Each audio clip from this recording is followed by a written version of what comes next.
semelhante a essas aves que atravessam invencivelmente os ares, a sua alma, levada na asa de uma vontade estranha, descreveu com precisão admirável Tunis e seus arredores, de que, em estado de vigília, só conhecia o nome, numa palavra, vencera o espaço e o tempo. Muitos jornais publicaram a narrativa dessas sessões, os outros protestaram. Não podendo atacar a probidade dos homens que atestavam ter verificado tais prodígios com seus olhos, procuraram torná-los ridículos, apresentando-os como criaturas honestas de quem se iludira a candura. Declararam que Robert Eugene produzia as mesmas maravilhas todas as noites no Palace Royal, com o auxílio de hábil combinação. Infelizmente ilustre prestidigitador, em carta escrita anteriormente ao Marquês de Mirville, reconhecia a impotência da sua arte para produzir esses prodígios e garantia pela sua honra que esses fenômenos não provinham de qualquer sutileza de prestidigitação engenhosa. Eis o extrato dessa carta: numa sessão, em casa de Marsillet, passou-se o seguinte fato: abro um baralho de cartas, trazido por mim, do qual tinha marcado o invólucro, para não ser trocado. Embaralho-as. Sou eu a dar. Dou, com todas as precauções de homem acostumado às finuras da sua arte. Trabalho inútil. Alexis manda-me parar, apontando uma carta que eu acabava de colocar à sua frente sobre a mesa. Tem o rei, disse-me ele. Não o sabe, pois que não foi ainda marcado qual seja o trunfo. Vai ver, respondeu-me. Continue.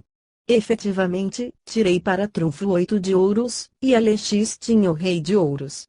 O jogo prosseguiu dessa maneira extravagante, pois ele dizia-me quais as cartas com que eu ia jogar, apesar de as esconder por debaixo da mesa e tê-las seguras nas mãos.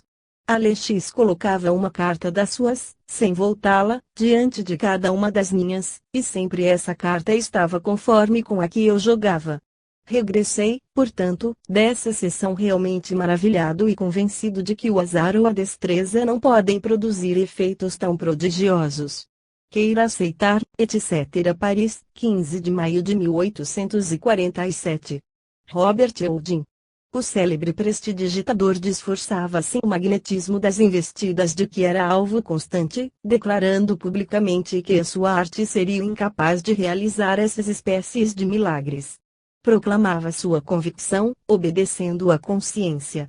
Assim fala Delage. Certamente, o sonâmbulo via, e não com seus olhos, as cartas escondidas debaixo da mesa por um parceiro prevenido, cujo valor crítico é indiscutível. Estas reminiscências das recordações de Delage não são falhas de interesse, apesar das suas ideias e das suas expressões obsoletas. Estava longe de partilhar todas as suas opiniões. Ele escreve, por exemplo, pág. 144, no número das prerrogativas perdidas pelo homem, após o pecado original, devemos citar em primeiro lugar a possibilidade de ficarmos em relação com os espíritos. Ora, quem pode aceitar hoje o pecado original? Mais adiante declara inatacável o dogma da divindade de Jesus. Ele era católico de muito boa fé, apesar do seu misticismo cabalístico pouco ortodoxo. Não falamos já hoje a linguagem daquela época, 1847-1867, não empregamos as mesmas palavras fluido magnético, diabo, alma levada na asa de uma vontade estranha, divinação sobrenatural, expressões caducas, mas estudamos os mesmos problemas. A dificuldade neste estudo é conservar uma independência absoluta e manter-se imparcial. Não é este, geralmente, o caso que ocorre. Cada um concorre a este exame com ideias preconcebidas que prejudicam a liberdade do raciocínio. A respeito da leitura das cartas num baralho escondido, eis o que se pode ler na obra de Podmore, Apparitions and Thought Transference, publicada em 1894 e reimpressa em 1915, é desta edição que traduzo. O célebre Alexis Didier pretendia ler com os olhos vendados num envoltório de algodão, jogava uma partida de écarté designando as cartas postas na mesa, decifrava palavras dentro de envelopes fechados ou em livros que lhe levavam, descobria o que se encerrava em embrulhos. Foi tão grande o seu êxito que o afamado prestidigitador Robert Eugene visitou-o em 1847 e declarou-se convencido Mas Alex era profissional e tinha um associado na pessoa de seu magnetizador Marsilete. Não há sombra de dúvida de que todos estes fatos devem ser atribuídos ao exercício de uma visão normal, operando em condições inusitadas e imperfeitamente compreendidas. É provável que nos exercícios desse gênero, os próprios sujeitos fossem, muitas vezes, inconscientes acerca do modo como lhes chegava o conhecimento, declarando-se com toda a boa-fé senhores de poderes supranormais. Frank Podmore, autor psiquista bem conhecido, um dos fundadores da Society for Psychical Research, está convencido de que todos os fenômenos, inclusive as aparições, se explicam pela transmissão do pensamento, e são todos conexos com esta teoria. Para ele, Alex recebia comunicação do seu magnetizador Marsilete ou do seu parceiro, os quais, sem trapaças, mas olhando, transmitiam inocentemente as suas impressões cerebrais. Um psiquista americano, tão conhecido como Podmore, James Slope, professor na Universidade de Columbia, ocupando-se também desta partida de cartas, deu-lhe a seguinte interpretação: Alex Didier mistificou o próprio Robert Houdin, o príncipe dos prestidigitadores e dos ilusionistas. Didier era empregado de um homem que tinha reputação de gentleman. Lia, aparentemente, cartas voltadas contra a mesa, frases de um livro fechado, etc. Mas, a falta de auto sobre as cautelas tomadas para impedir a fraude, não temos realmente motivo para ver nisso qualquer coisa de extraordinário, é simplesmente um exemplo da maneira por que se pode iludir um público crédulo. Assim, Podmore e Slope imaginam que Victor Hugo, que estudava Alex para se documentar, Alphonse Karr, de quem conhecia o espírito crítico e perspicaz, Alexandre Dumas, Henri Delage, Robert Houdin, observaram mal e se deixaram iludir. Na sua opinião, Marsilete via as cartas, lia as palavras e comunicava-as ao seu sujeito, ou habilidosamente ou por transmissão de pensamento inconsciente. Ora, não foi assim que se deram os fatos. Supôs-se também que houve nisso prestidigitação. É uma conjectura inadmissível, segundo o próprio Robert Houdin. A prestidigitação de que falo é de resto bem conhecida e tive ocasião de vê-la muitas vezes, no meu próprio salão, pelos sucessores de Robert Houdin, Cazeneuve e Jacobs. Neste caso, o prestidigitador ganha sempre ao seu adversário, sem nenhum mistério de vista dupla, porque o baralho é preparado e as cartas dispostas em uma certa ordem, é o prestidigitador quem as baralha, com muita habilidade, sem lhes alterar a ordem, é o parceiro quem corta, mas o primeiro faz saltar o corte, e, finalmente, tudo isto é muito simples para dedos esguios como os de Jacobs, e mesmo para dedos grossos como os de Cazeneuve. Vi, no meu salão, bons observadores como Almirante Mouchés, Félix Tisserand, diretores do observatório, o general Parmentier, Hervé Faye, sábios eminentes que jogavam muito bem as cartas, apesar dos seus títulos científicos. Eu nunca soube jogar, estupefatos pelo parceiro, que rapidamente ganhava e pela certa, conhecendo os seus jogos de antemão. Mas essa habilidade não se pode fazer com um baralho trazido do estabelecimento e não aberto, e a afirmação de que Marsilete era o cúmplice de Alex é uma conjectura inaceitável para os que conheceram as faculdades de Alex em hipnose, das quais podemos dar contas nas memórias de La Fontaine. É certo que os métodos de observação nem sempre foram rigorosos e que as relações nem sempre foram bem ponderadas, mas isso não é suficiente para rejeitar tudo e para não separar o joio do trigo. As faculdades supranormais de Alex são incontestáveis. Em resumo, para Podmore essas vistas sem os olhos dependem da transmissão do pensamento. Para Slope, o caso atual é muito duvidoso, os outros casos examinados por ele parecem-lhe conjuntamente certos e inexplicáveis por nenhuma teoria, inclusive a telepatia, e há uma tendência para atribuí-los a comunicações de almas de defuntos spiritistic elements are generally associated with clairvoyant incidents. Não quero inclinar-me a favor de nenhuma hipótese, porque as observações ainda não são suficientes, a ciência não se faz num dia e a astronomia errou durante milhares de anos antes de chegar à verdade. Parece-me que o que importa em primeiro lugar é estabelecer a realidade absoluta dos fatos ainda tão discutidos. Não é impossível que, em muitos casos, estejam em jogo a transmissão do pensamento subconsciente ou as ondas telepáticas cerebrais. A vista das cartas em estado de hipnose não é contestável, apesar de todas as contestações. Foi muitas vezes verificada. Encontra-se em diversos relatórios, merecedores de toda a confiança, a averiguação desses jogadores de cartas, de olhos vendados radicalmente. Nas suas cartas sobre o magnetismo e o sonambulismo, publicadas em 1840, o Dr. Frappart escreve o seguinte a um amigo: disse-lhe que o Sr. Ricard me havia prometido trazer provisoriamente à minha casa Caliste, o seu melhor sonâmbulo, adormecê-lo diante dos meus convidados e fazê-lo jogar as cartas com os olhos vendados, em seguida, se estivesse bem disposto, far-lhe-ia efetuar outras experiências tão incompreensíveis quão maravilhosas. Pois, ontem realizou-se a sessão prometida pelo Sr. Ricard, na presença de 60 pessoas, todas incrédulas, com exceção do Dr. Teste. Vou contar-lhe como se passaram os fatos. Depois de adormecido ou parecendo estar porque não conheço nenhum sinal incontestável do sono, dois estranhos puseram em cada um dos olhos de Caliste um pedaço de algodão, e por cima um grande lenço de seda cujas extremidades foram atadas junto do nariz. Verificou-se em seguida que a venda estava bem apertada, bem posta e que na sua margem inferior precaução importante o algodão formava grosso barrete que impedia absolutamente a vista. Logo 8 baralhos intactos foram trazidos, tomou-se deles um, ao acaso, rasgou-se o envoltório e começa-se a sessão. O Sr. Ricard não toca no seu sonâmbulo, não fala com ele e coloca-se de modo a não perceber o jogo da pessoa que faz a partida. Assim dispostas as coisas, corre tudo, como entre dois hábeis jogadores bem acordados, o sonâmbulo designa as cartas que tem na mão e as que seu adversário possui. É este o fato. Repetiu-se com 3 pessoas, cada uma jogando 2 partidas, de modo que umas 100 cartas passaram por diante de Caliste, que as designou e as viu sempre, pois jogava constantemente o que devia jogar. Esta experiência será o resultado de uma pelotica. Ora, estivemos de sobreaviso, tudo esquadrinhamos, apalpamos, analisamos.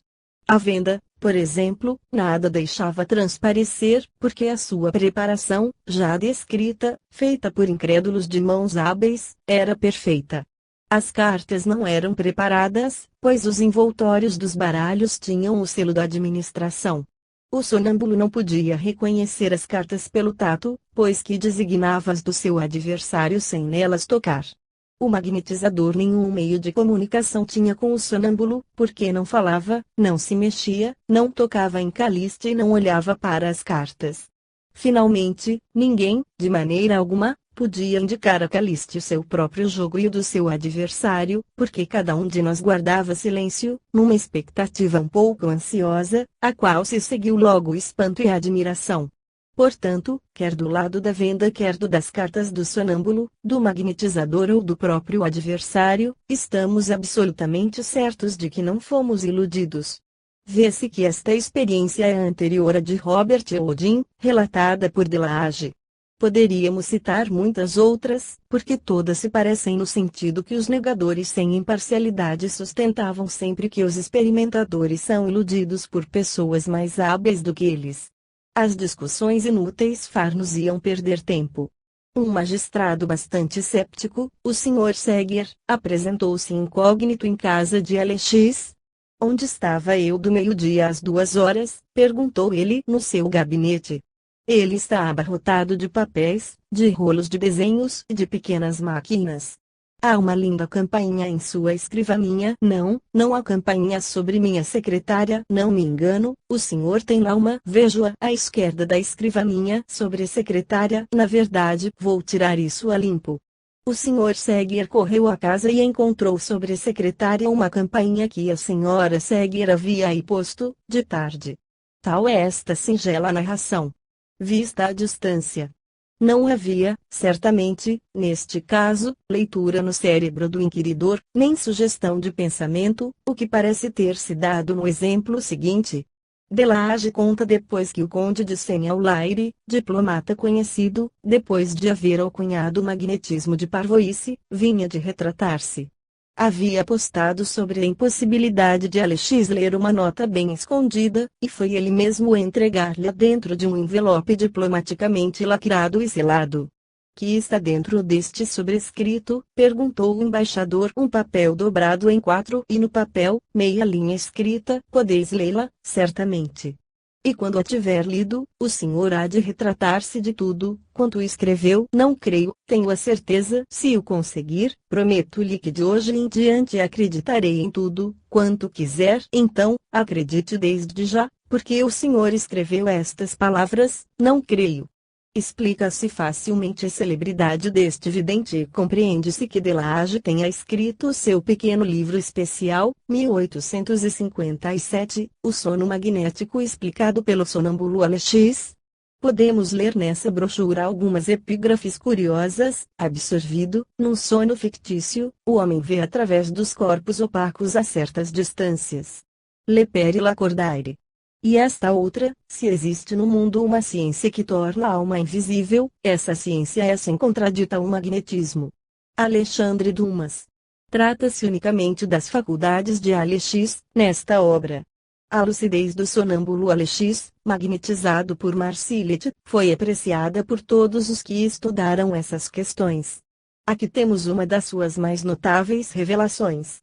É o testemunho quase oficial de um administrador do Monte Pio, que, nesta qualidade, foi vítima de um roubo, do qual foi descoberto e preso o autor, graças às indicações do afamado sonâmbulo. A narrativa desse fato encontra-se na carta que o próprio Sr. Prevost dirigiu ao jornal Le Pais, nos seguintes termos: era em agosto de 1849, um dos meus empregados acabava de desaparecer, apossando-se de importante quantia. As ativas indagações da polícia não tinham dado nenhum resultado, quando um amigo meu, o Sr. Linstant, jurisconsulto, foi consultar Alex, sem me comunicar o seu projeto. A quantia roubada, disse o sonâmbulo, é muito importante, eleva-se quase a 200.000 francos. Era exato. Alex prossegue, dizendo que o caixeiro infiel se chamava Dubois, que o via em Bruxelas, no Hotel dos Príncipes, onde se alojara. Linstant seguiu para Bruxelas. À sua chegada, soube que Dubois estivera efetivamente no hotel, mas que acabava de deixar a cidade, havia poucas horas. Alex declara então que via Dubois no cassino de Spa, onde perdia muito dinheiro e que no momento de sua prisão já nada teria. Na mesma noite, o narrador parte, mas em Bruxelas foi retardado pelas formalidades administrativas necessárias à captura do gatuno, e só chegou a Spa para ser informado de que Dubois havia deixado a cidade dias antes. De volta a Paris, foi ter novamente com Alex. Não teve paciência, disse ele. Há poucos dias, na verdade, Dubois foi para Aix-la-Chapelle, onde continuou a jogar e perdeu muito, voltou novamente a Spa, onde vai acabar de perder o pouco que lhe resta. Escrevi imediatamente às autoridades de Bruxelas e de Spa. Alguns dias depois, Dubois foi preso em Spa. Havia perdido tudo no jogo. Vê-se que o hipnotizado não somente sabia ler, com os olhos fechados, num livro fora do seu alcance, mas que podia acompanhar de longe as peregrinações de um ladrão. Alex gozava de uma tal fama de vidente que o magnetizador La Fontaine, tendo muitas vezes dissabores com os seus sujetos improvisados, mandava ouvir de Lyon para Paris, para assegurar o bom êxito das suas representações. Encontra-se a narração dessas verificações nas Memórias de La Fontaine, tomo I, pags 160-171. Elas confirmam mais ou menos o que já escrevemos. O que nos surpreende ainda mais é que essa vista sem os olhos esteja verificada há muito tempo, e que quase ninguém admita. A ignorância é universal. Não quero supor que haja nisto uma falta de lealdade. O naturalista Sir Alfred Russel Wallace assinalou 14 sessões do Dr. Edwin, em Breton, com Alex Didier, em casas particulares. Nessas sessões Alex jogou as cartas com os olhos vendados, designando muitas vezes tanto as cartas dos seus adversários como as suas, leu diversas cartas escritas pelos visitantes e fechadas em envelopes, decifrou qualquer linha pedida, fosse o livro qual fosse, 8 ou 10 páginas além da folha aberta, e descreveu o conteúdo de uma quantidade de caixinhas, estojos e outros recipientes. O doutor lhe relata também a experiência do jogo de cartas do célebre Robert Houdin com Alex e acrescenta mais estas: Houdin tirou um livro do bolso e, abrindo-o, pediu a Alex que lesse uma linha situada em certo nível particular, 8 páginas antes. O clarividente cravou um alfinete para marcar a linha e leu 4 palavras que foram encontradas na linha correspondente, na 9ª página anterior. Houdin classificou isso de pasmoso e no dia seguinte assinou esta declaração: não posso deixar de afirmar que os fatos aqui relatados são escrupulosamente exatos, quanto mais reflito neles mais acho impossível classificá-los entre os truques que constituem a minha arte. Russell Wallace aponta ainda, pág. 90, outros fatos de visão certificados pelo Dr. Gregory, na sua obra Lettres sur le magnétisme. Por exemplo, pessoas que se dirigiam para uma sessão, a fim de assistir aos fenômenos, compram em qualquer loja, à sua escolha, algumas dúzias de divisas impressas, encerradas em cascas de nozes. Põe-se as cascas num saco, o clarividente tira uma leia divisa fechada. A casca é quebrada e examinada, e assim foram lidas corretamente dúzias de divisas. Uma delas continha 98 palavras.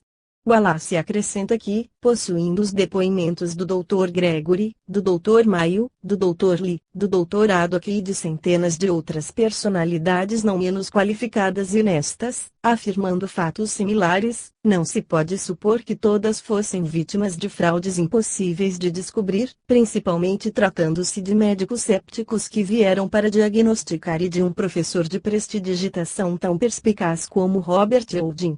Ou cada uma das manifestações de vista transcendente, relatada pelos observadores, e elas ascendem certamente a milhares, é o resultado de uma trapaça, ou temos a prova irrefutável de que certas pessoas possuem um sentido interno a estudar. Se a visão normal fosse tão rara como a dupla vista, seria tão difícil demonstrar a sua realidade como é agora estabelecer a existência dessa maravilhosa faculdade.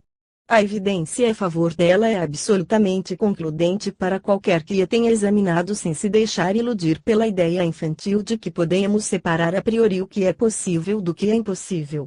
Essas experiências foram repetidas 100 vezes, principalmente de 1820 a 1860.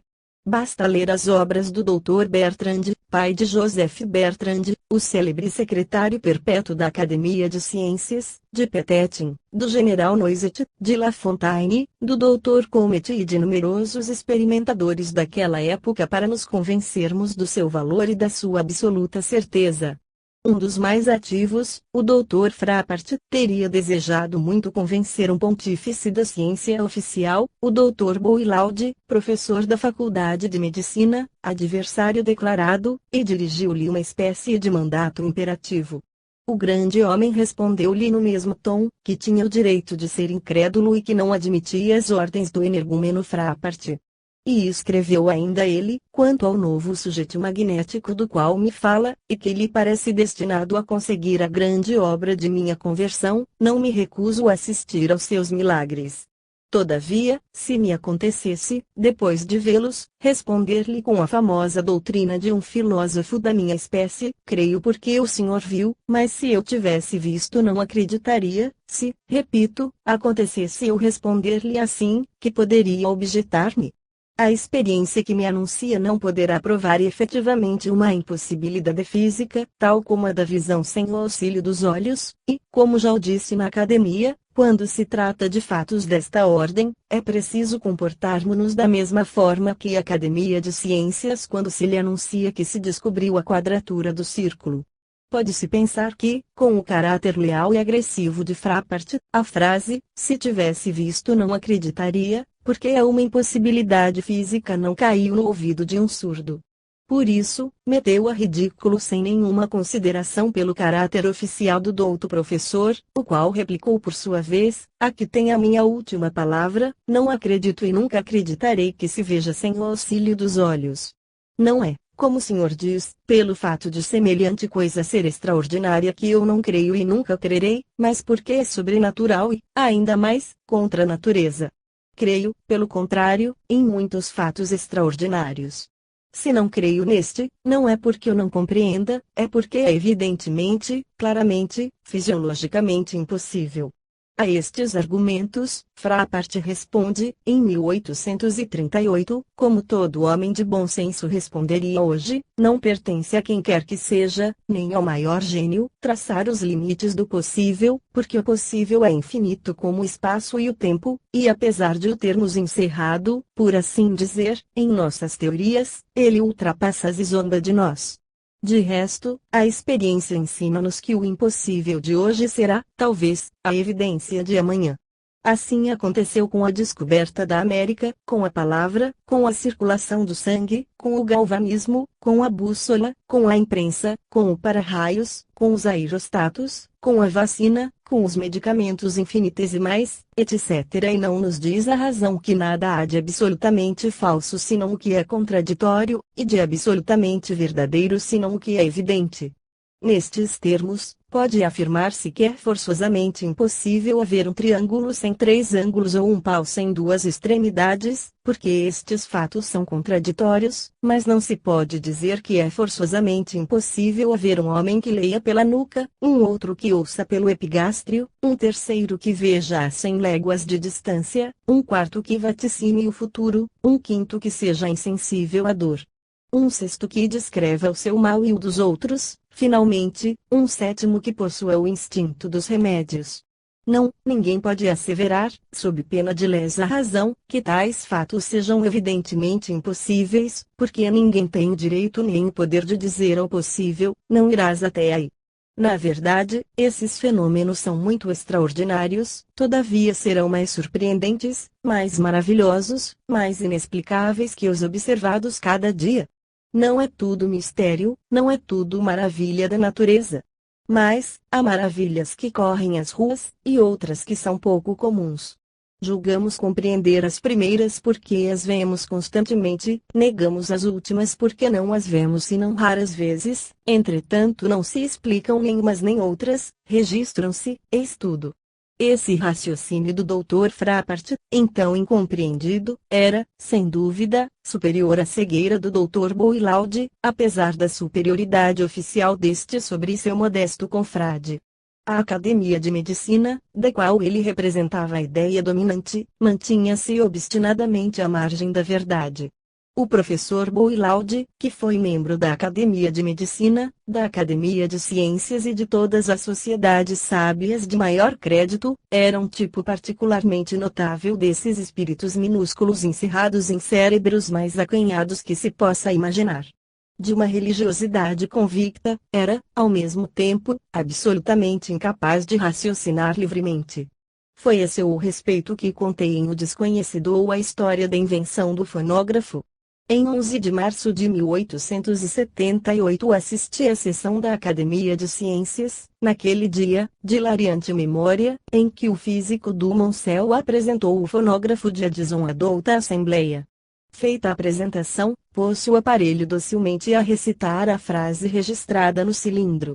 Viu-se, então, um acadêmico de idade madura, o espírito penetrado e mesmo saturado das tradições de sua cultura clássica, revoltar-se nobremente contra a audácia do inovador, atirar-se ao representante de Edison e agarrá-lo pela gola, gritando: miserável! Não nos deixaremos ludibriar por um ventríloco. Este membro do instituto chama-se Boilaud.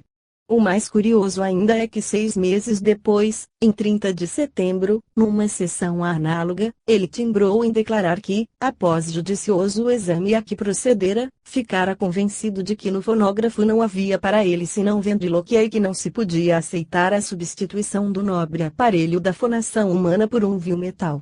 Na sua opinião, o fonógrafo não era senão uma ilusão de acústica. Essa gente ao carro do progresso é jungida por trás e tudo o atrasa, refriando a marcha e conseguindo esconder a luz com a peneira, pela influência de seus títulos oficiais sobre as massas acarneiradas. Esse grande homem era um médico de Arsène Orsay, e pode-se ler nas confissões deste escritor encantador que foi ele a causa da morte de sua deliciosa esposa e de seu filho e também de sua segunda mulher. É esse o raciocínio científico de certos sábios. seria para desejar que o título de membro do Instituto conferisse inteligência e abrisse o espírito dos seus membros. Essas críticas provocadas por Boilaud poderiam aplicar-se aos seus colegas da Academia Chevreul e Babinet, no que toca ao problema psíquico. O meu saudoso amigo Dr. Macário escrevia, em 1857, que a vista através dos corpos opacos, a distâncias ilimitadas, não aceita pelos sábios e que é inexplicável e contrária a todas as leis fisiológicas conhecidas, parece no entanto certa, e apresentava os seguintes testemunhos. O Dr. Bellanger convenceu-se por experiências repetidas.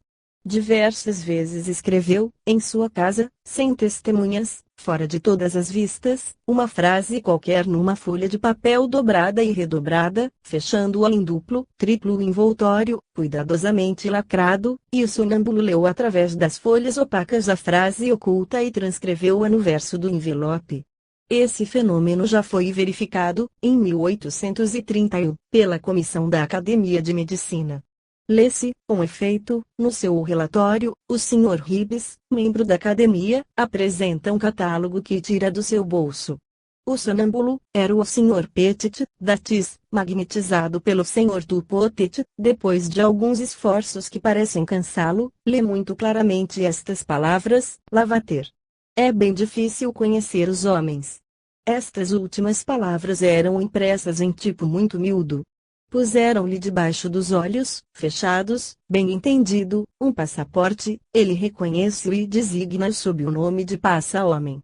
Troca-se o passaporte por uma licença de uso e porte de armas, muito parecida com um passaporte, e apresentam-lhe do lado o branco. O Sr. Petit pôde somente reconhecer que se tratava de um documento parecido com o primeiro. Volta-se o papel, e então, após alguma hesitação, ele diz o que é, e lê distintamente estas palavras: pela lei, e à esquerda, licença de porte de armas. Mostra-se-lhe ainda uma carta aberta, ele responde não a poder ler, por não saber inglês. Era, efetivamente, uma carta escrita naquela língua. Todas essas experiências fatigavam muito o Sr. Petit, deixaram-no descansar um instante. Depois, como gostava muito de jogar, propuseram-lhe, para se distrair, uma partida de cartas. Um dos assistentes, o Sr. Reinal, antigo inspetor da universidade, jogou com ele o jogo dos centos e perdeu. Experimentou-se diversas vezes fazê-lo enganar, tirando ou trocando cartas, mas foi inútil. Um estudante de direito, Paul Villegrande, paralítico do lado esquerdo, posto em estado de sonambulismo pelo Dr. Foissaki, lia também com os olhos fechados. Os experimentadores, mantendo-lhe as pálpebras cerradas constante e alternadamente, apresentaram-lhe um baralho novo. Rasgando a cinta selada, embaralham-no e Paul reconhece fácil e sucessivamente o rei de espadas, o ás de paus, o 7 de ouros, a dama de ouros e o 8 de ouros. Apresentam-lhe ainda, tendo ele as pálpebras fechadas pelo Sr. Segalas, um volume trazido pelo Sr. Husson. Lê no título, História de França, não pode ler as duas linhas intermediárias e lê na quinta linha somente o nome d'Anquetil, o qual é precedido da preposição por. Abre-se o livro na página 89 e ele lê na primeira linha o número de suas. Deixa passar a palavra tropaz e continua, no momento em que o julgavam mais entretido com os divertimentos do carnaval, etc. Estes fatos, nitidamente estabelecidos no relatório redigido em nome de uma comissão da Academia de Medicina pelo Sr. Husson, trazem em si a sanção da ciência e da imparcialidade. Mas, em rigor, poder-se-ia sustentar que os sonâmbulos surpreenderam estas frases no pensamento dos experimentadores.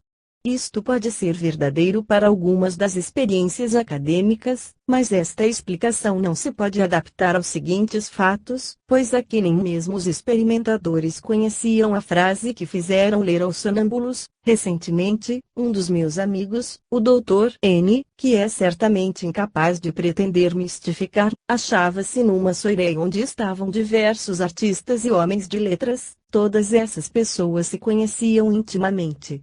Entre elas achava-se Alexis, o célebre sonâmbulo. O Dr. Marcilet o magnetizou e eis o que se passou: o meu amigo Dr. N. foi buscar ao próximo compartimento um livro cujas folhas ainda não estavam cortadas. Depois, sem o abrir, pediu ao sonâmbulo que lesse tal linha de tal página. O sonâmbulo vacilou um instante, pareceu empregar um esforço e seguidamente reclamou uma caneta e reproduziu a linha indicada. Cortaram-se as folhas do livro, procurou-se a página e a linha designadas, e toda a gente, com pasmo, verificou que a experiência tivera êxito perfeito. Somente a frase estava escrita em inglês no livro, e o sonâmbulo, transcrevendo-a, traduziu-a em francês. Fato original. Esse mesmo sonâmbulo, poucos minutos depois, não pôde ler a palavra Paris, escrita em letras graúdas numa folha de papel dobrada em 4. Não se pode certamente apelar aqui para a transmissão do pensamento, pois ninguém tinha aberto o livro cujas folhas nem sequer haviam sido cortadas. Assim falava o Dr. Macário, há mais de meio século. É, pois, conhecido há muito tempo aquilo de que somos acusados, às vezes, de afirmar audaciosamente. Se mencionei esses fatos antigos, de 1850, 1840, 1830, e mesmo de 1786, Puisegur, e 1778, Enciclopédia, Tomuschi, foi para mostrar que os fenômenos psíquicos foram comprovados. Há muitos anos, poderíamos dizer desde vários séculos. Mas continuemos. A fonte é rica. Tive, pela parte que me toca, muitas ocasiões de ouvir narrar experiências sobre a vista sem os olhos e de observá-las pessoalmente. No decorrer do verão de 1865 residi, durante um mês de férias, em Saint-Adresse, na vertente do Cabo de Laeve, a oeste do Havre, Rue des Pêcheurs número 5, e morava em frente a mim um médico célebre, de nome um pouco astronômico, o Dr. Comet. Sua mulher havia lhe fornecido exemplos curiosos desta faculdade. Era acometida, em certos períodos, de excessos sonambúlicos, durante os quais ela lia de olhos fechados, através dos corpos opacos, designava os menores objetos que lhe apresentavam, fechados na mão, adivinhava os pensamentos, percebia os atos improvisados que se passavam nos aposentos contíguos ao seu, indicava com precisão os dias e horas em que devia ter novos acessos e designava os medicamentos que a deviam curar. Pode-se ler a história da cura da senhora Comet por suas próprias revelações hipnóticas, assim como a vista de seus órgãos internos, nas cartas sobre o magnetismo do Dr. Frappart, que não deixam a menor dúvida sobre a realidade destes fatos. As observações do Dr. Comet são acompanhadas de outras análogas, feitas pelo Dr. Alphonse Teste, também em sua mulher. Todos esses estudos são de 1840. O autor escreve que serão necessários 50 anos para que a ciência oficial lhes reconheça o valor. Enganou-se. Em 1890 os preconceitos da ignorância antiga não estavam dissipados e não estão ainda. O tempo foge depressa, de resto, e a humanidade é lenta na sua marcha. Disse, na primeira página desta obra, que tinha começado o presente estudo há mais de meio século. As linhas que se acabam de ler e o ano de 1865 assim comprovam. Entre as numerosas experiências que podem auxiliar-nos na solução do problema que estudamos aqui, citarei uma bastante curiosa relatada pelo Dr. Paul Gibier, ex-interno dos hospitais de Paris, numa das suas obras. Realizou-se em abril de 1885, e reproduziu-a diversas vezes na presença de testemunhas que indica. Essa leitura independente do órgão da vista foi conseguida em estado de hipnotismo, nome moderno do magnetismo e do mesmerismo. Eis o relato da observação: o sujeito era uma rapariga de 20 anos, de origem judaica. Depois de adormecida, e num estado intermediário de abmaterialização que não era nem letargia, nem sonambulismo, nem tampouco êxtase falante, mas antes o que os magnetizadores de profissão chamam sonambulismo lúcido, punha-lhe uma pasta de algodão em cada olho e depois uma larga e espessa toalha ou um lenço de seda que se amarravam atrás da nuca. A primeira vez que tentei a prova de que vou falar fiquei bem surpreendido com o seu êxito. Devo dizer que naquela ocasião não tinha experiência que adquiri depois de numerosas investigações, nem tinha, devo dizê-lo também, estudos sérios e contínuos sobre a questão. Tomei na minha biblioteca o primeiro livro que me veio à mão, abri-o ao acaso. suspendendo sobre a cabeça do sujeito, sem olhar, a capa para baixo, a 2 centímetros aproximadamente dos cabelos da rapariga hipnomagnetizada, ordenei-lhe que lesse a primeira linha da página que se achava à sua esquerda. Volvido um momento de espera, ela respondeu: "Ah, sim, vejo, espere." Depois continuou: "A identidade reconduz à unidade." Pois-se a alma, parou e disse: "Ainda não posso mais, basta, isto me fatiga."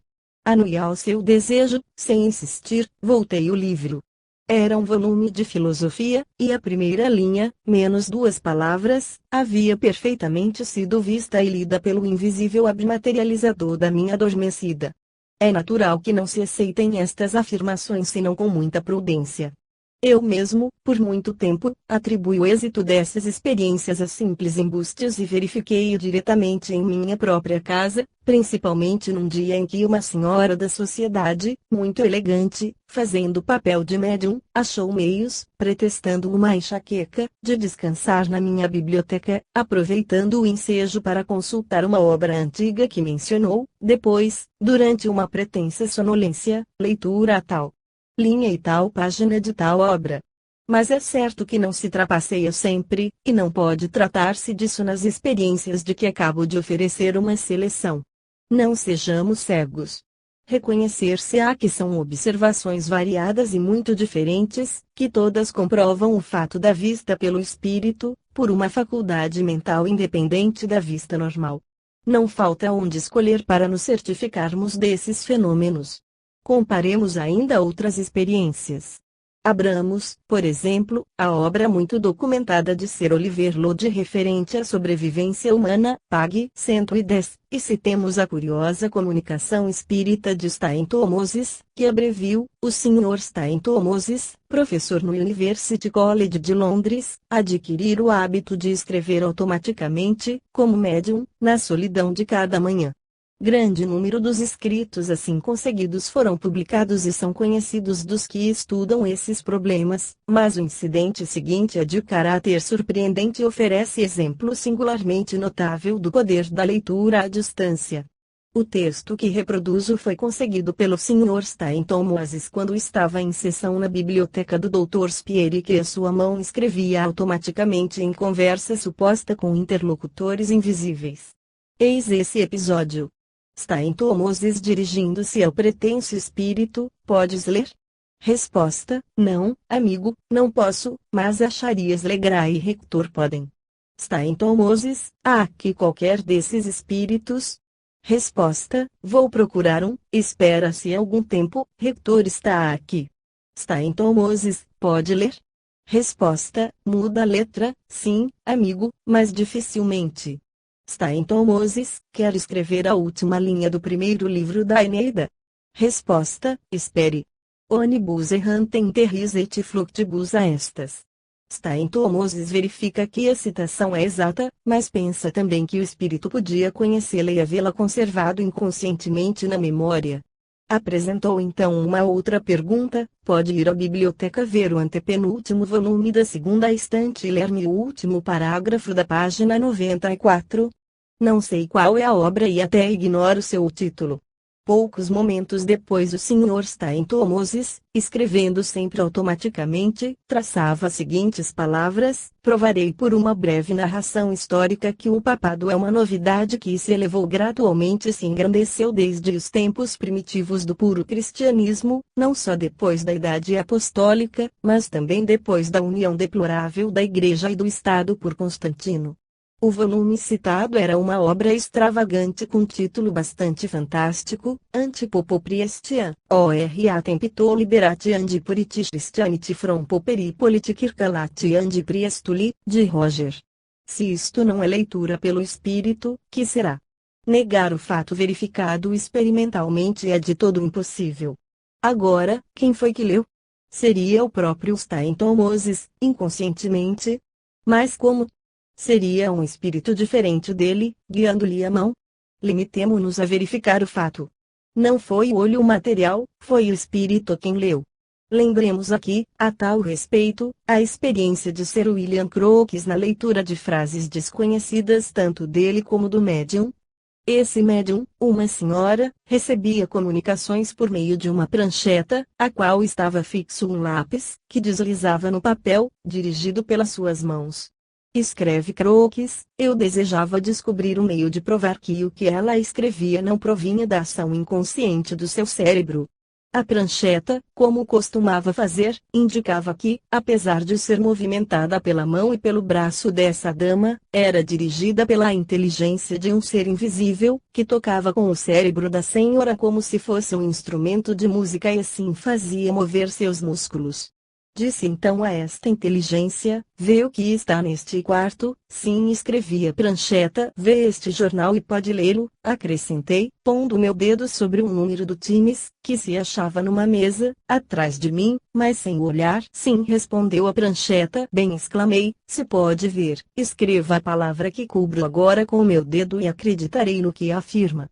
A prancheta começou a mover-se lentamente, não sem muita dificuldade, escreveu a palavra oiver. Voltei e me vi que era essa palavra que estava coberta pela ponta de meu dedo.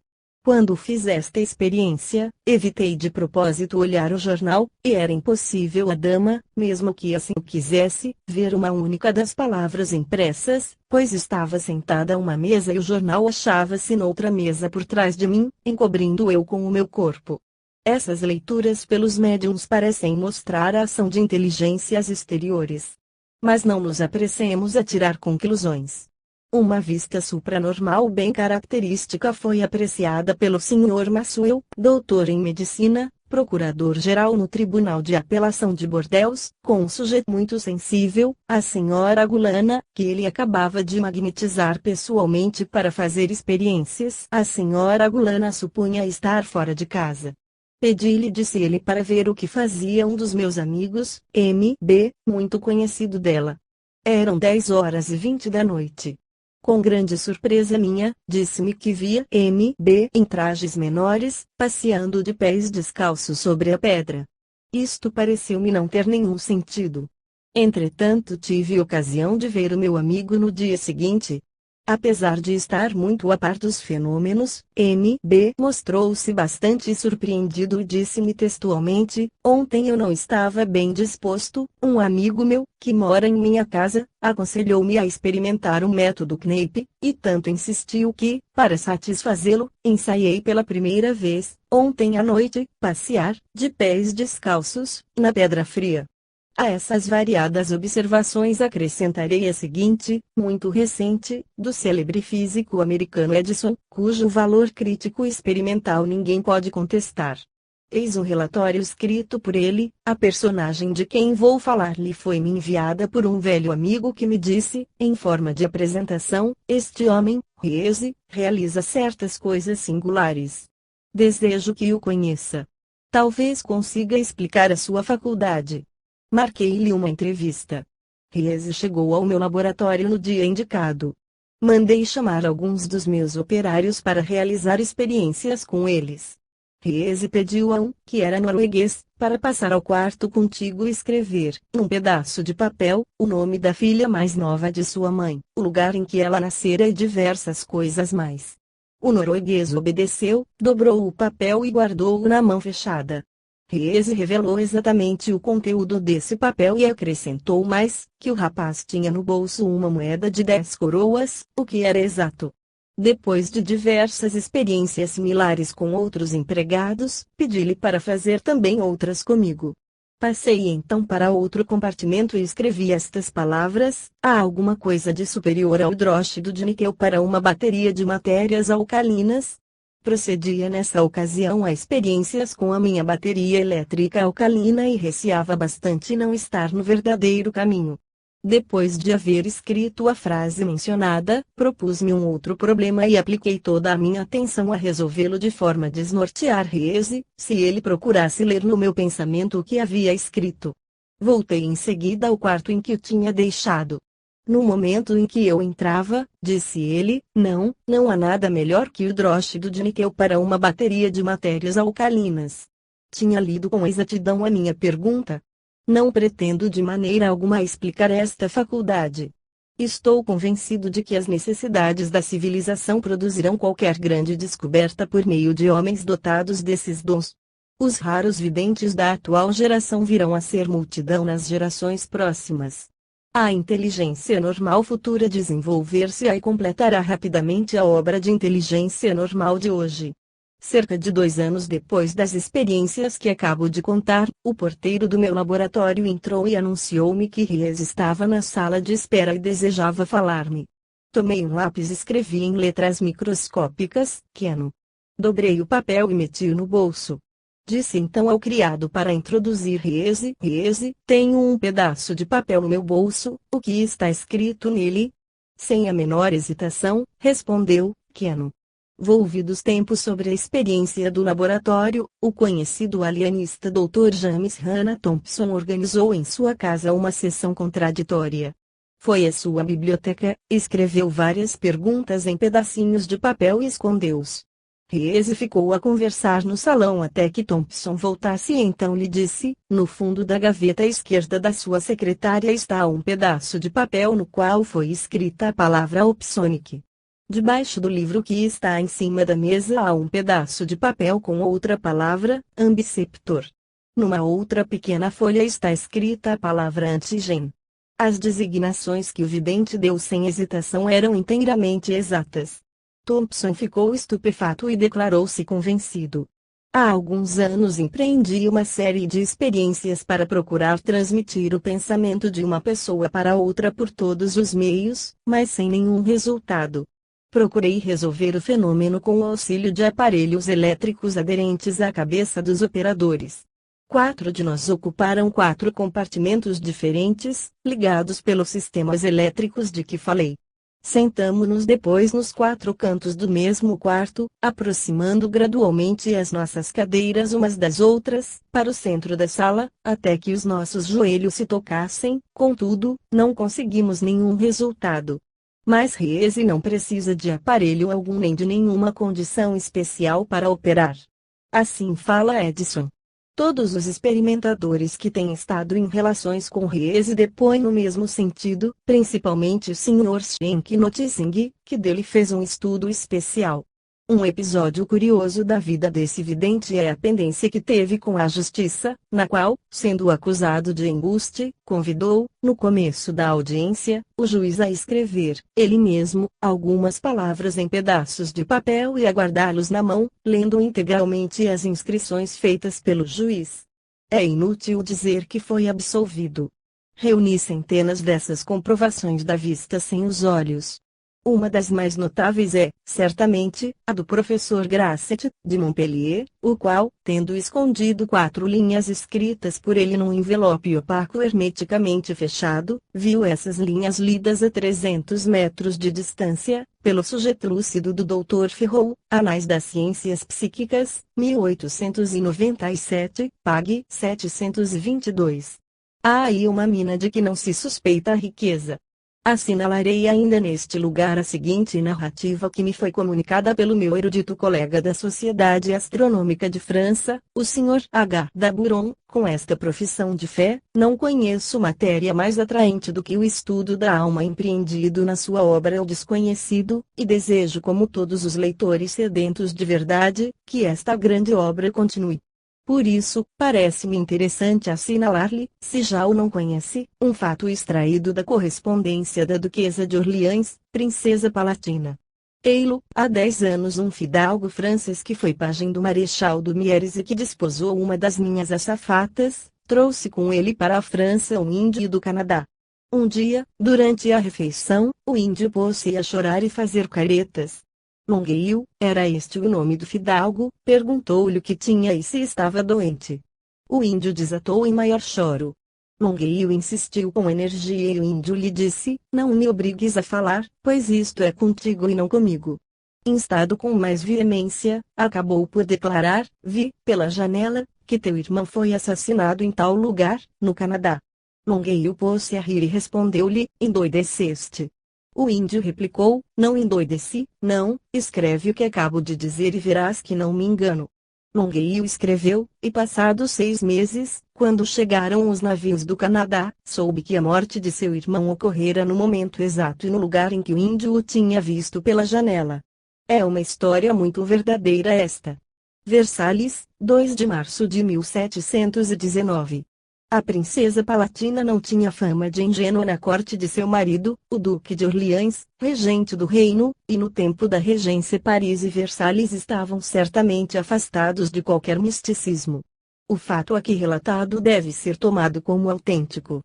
Como via no ar o vidente canadense. Como se lia numa bola de cristal ou num copo d'água ou antes, era o espírito do adivinho que atuava. Parece que não se pode tirar outra conclusão destas observações. Um escritor notavelmente céptico e irônico, que ridiculizou a história do espectro de Plínio como do assassínio de Cícero, Gratien de Semur, publicou em 1843 um livro bastante divertido, com o título Tratado dos Erros e dos Preconceitos, no qual abria exceção para uma sensação telepática ocorrida com pessoas da sua roda. Ele nem sequer desconfiava da futura criação desta palavra e do valor de tais sensações. Aqui lhe temos a narração e o comentário. Na infância, vimos por diversas vezes em nossa família uma senhora de seus 40 anos que se chamava Senhora de Sauce. Seu marido era um rico colono de São Domingos. Na época da Revolução vieram estabelecer-se ambos em França. O senhor de Sauce fez diversas viagens às ilhas, durante as quais sua mulher ficava em Paris. A senhora de Sauce era excelente criatura, muito simples, nada nervosa, avessa a imaginações que impressionam facilmente. Durante a última viagem de seu marido, estando uma noite jogando as cartas em companhia de várias pessoas, exclamou de repente, caindo de costas: "O senhor de Sauce morreu." Acudiram-lhe, mostraram-lhe que semelhante visão era certamente errada e ela voltou à razão. Todavia, quando estava só, não conseguia afastar inteiramente o pressentimento que a angustiava e aguardava novas de seu marido, numa temerosa ansiedade. Recebeu notícias favoráveis, mas anteriores ao dia da sua visão. Finalmente, chegou uma carta de São Domingos, tarjada de preto, e que não fora subscrita por seu marido. A carta referida era de um colono e dirigida a uma terceira pessoa, para minorar a violência do choque. O senhor de Sauce havia sido assassinado pelos pretos, no mesmo dia em que a senhora de Sauce sentira o sinistro golpe. Esse duplo acontecimento, certificado por mais de 20 pessoas de qualidade, foi um dos que maior impressão me causaram quando eu era criança. Só depois de 10 anos tornamos a ver a senhora de Sauce, sempre vestida de luto eterno, ao qual se tinha consagrado. Que dizer depois de semelhantes fatos, acrescenta o narrador. Nada pode demonstrar a exatidão ou provar a falsidade, é preciso crer ou não crer. Entretanto, pode-se apoiá-los em presunções provenientes de exemplos análogos e que a autoridade de Sully pôs ao abrigo de qualquer contestação. É indubitável, disse-lhe em suas memórias, que Henrique IV teve o pressentimento de seu fatal destino. Quanto mais via aproximar-se a hora da sagração, mais sentia redobrar em seu coração o temor e o pavor, abrindo-se inteiramente comigo, nesse estado de amargura e de prostração de que eu o repreendia como de uma fraqueza imperdoável. As suas próprias palavras produzirão mais impressão do que tudo, quanto eu possa dizer. "Ah, meu amigo", exclamou, "quanto me desagrada esta sagração! Não sei por que, mas o coração anuncia-me que me vai acontecer qualquer desgraça." Sentou-se, ao pronunciar estas palavras e, entregue a toda a tristeza de suas ideias, baita com os dedos na caixa dos seus óculos, sonhando profundamente. A declaração de Sully seria suficiente para se não duvidar do pressentimento que fez sentir ao coração de Henrique IV a ponta do punhal que o devia assassinar. Poderíamos entretanto apoiá-la em outras autoridades dignas do mesmo apreço. L. Stoyle e Bassompierre, em suas memórias, contam as mesmas particularidades. Apressamo-nos, todavia, a acrescentar que os raros exemplos de pressentimentos justificados não devem ser acolhidos senão como exceções.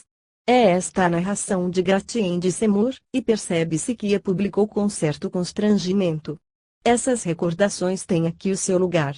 Ele é mais inclinado a negar tudo do que a tudo aceitar. Os dois extremos são falsos.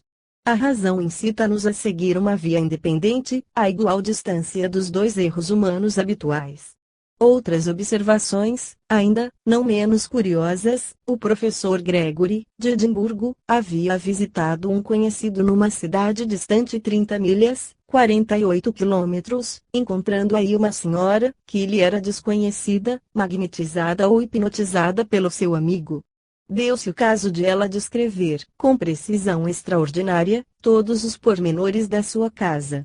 Ocorreu por isso a Gregory a ideia de tentar a seguinte experiência: pediu-lhe que se transportasse em espírito a Greenock, distante 70 quilômetros, onde estava seu filho. Ela encontrou-o, pintou-o exatamente, sem nunca o ter visto nem ter ouvido falar dele, e descreveu a quinta onde estava brincando.